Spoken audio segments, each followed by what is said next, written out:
Welcome to Shoveling Shit with Dane Davis, podcast about doing work, the real work behind doing things that matter.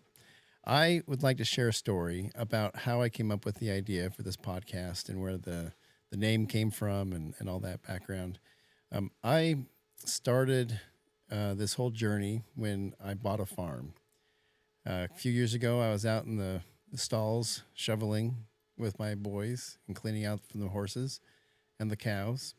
And we were just working away, and my mind wanders. Anyone that knows me knows I'm kind of a random thinker, right? And I was thinking about, I've done quite a few things in my life. I've started up companies. I've worked in a lot of startup companies. I've moved a lot of places. I've lived in a lot of different states, and I've started a lot of stuff. And this is a lot like pretty much everything I've done. So we're out there shoveling. And I turned to my boys and I said, I know what I'm going to write my memoir when I write a memoir about my life.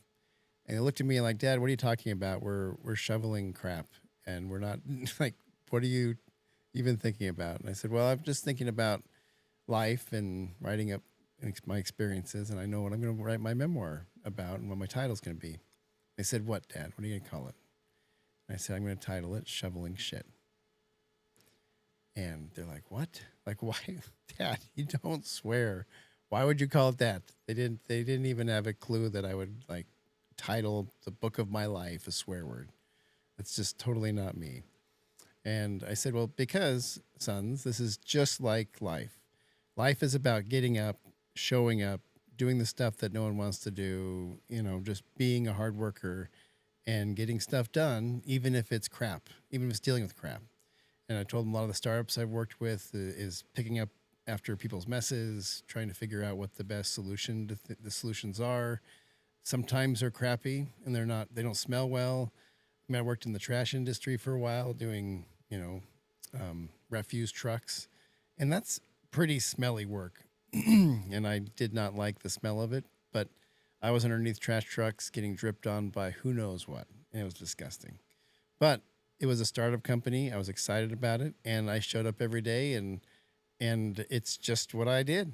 I was in a company that went public, and it turned into a bunch of politics that was really crappy, and dealing with a lot of people's mess and dealing with hiring a huge amount of people. It turned into kind of a shitty experience. So, but I loved every bit of all these different startups. They have their different flavors, and even dealing with stuff around the farm and around the home. Sometimes you have to wake up and do stuff that you don't feel like doing.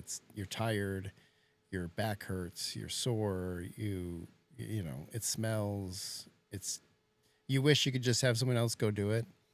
And so that's what I told them. That's what I want to write my memoir on is writing about all my stories, because I got a ton of little stories to share. And that was that. I never wrote that memoir. I tried a couple of times. I started. I just realized I'm not much of a writer. So the idea came to me that maybe I should do a podcast, and I can share my stories for my kids and for my grandkids and for my posterity, but also for anyone else that would like to learn from them, because I've also shared a lot of stories with people that I've met, and they find them interesting, and they find them helpful in the things that they're dealing with in their own work and their own life. And so I like this venue. I like this opportunity to have this type of experience with an audience and with my kids, as they can follow back and listen to these stories. So this is a replacement of a memoir, but it's expanded past that. I'd like to also create experiences and opportunities for people to learn how to take the next step in their businesses, how to improve themselves, how to have better attitudes, how to connect with the right people, and deal with the different steps in their own businesses as they go through those phases, because there are phases, and it's hard to get past those plateaus in your business. So again, I'm not sure where this journey is going to take us, but I'm just excited to share it with you and experience it with you. So let's dig in and get started.